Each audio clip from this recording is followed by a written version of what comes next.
This is an integrated circuit, or IC. From the outside it looks nothing more than a plastic or ceramic block with metal legs, but inside it's packed with electronic circuitry.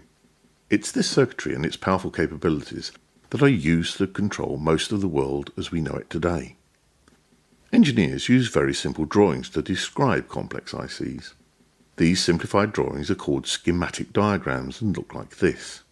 The IC is the black block and the metal legs connections are shown in red, numbered and labelled. Breaking open an IC reveals its inner working chip, which is normally tiny compared to the overall package size. Small wires can be seen here that are used to connect the circuitry on the chip to the pins in the outside world. Some ICs perform very simple functions, whilst others can be large and very complex. Producing ICs has become easier over the years and the price has fallen considerably. They are cheap enough for us to use in projects and play with here. Soldering integrated circuits into printed circuit boards makes them even easier to handle and facilitates connections with other devices. The example shown here is called the Arduino Uno, and it's an extremely popular little board with millions already being sold around the world. The Arduino Uno is the board we're going to use throughout this project, and because we can touch it, it's called hardware. Looking at the board, you can see around the IC the ancillary components that are used to help it operate. Around the edge are connectors called headers. These headers allow us to insert wires that can connect to further electronic components and circuits.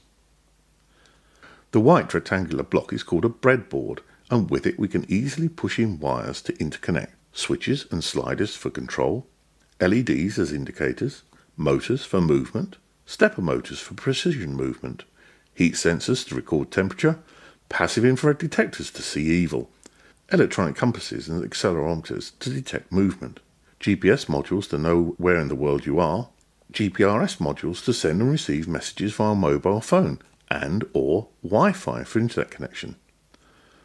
All of these additional components enhance the power and capabilities of the basic Arduino Uno and gives us superpowers.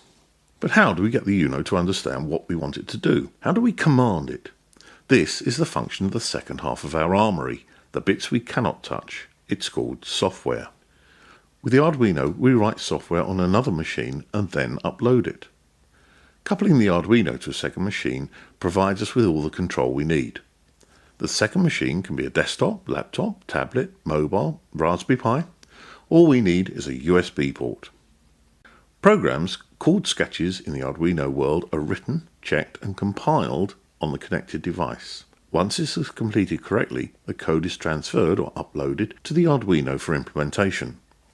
Software configures the Arduino and commands it to set up pins as inputs to receive signals from the outside world and outputs to control objects in the outside world. In the middle, software is also a list of commands that Arduino will run and quickly perform the calculations that turn the inputs to outputs.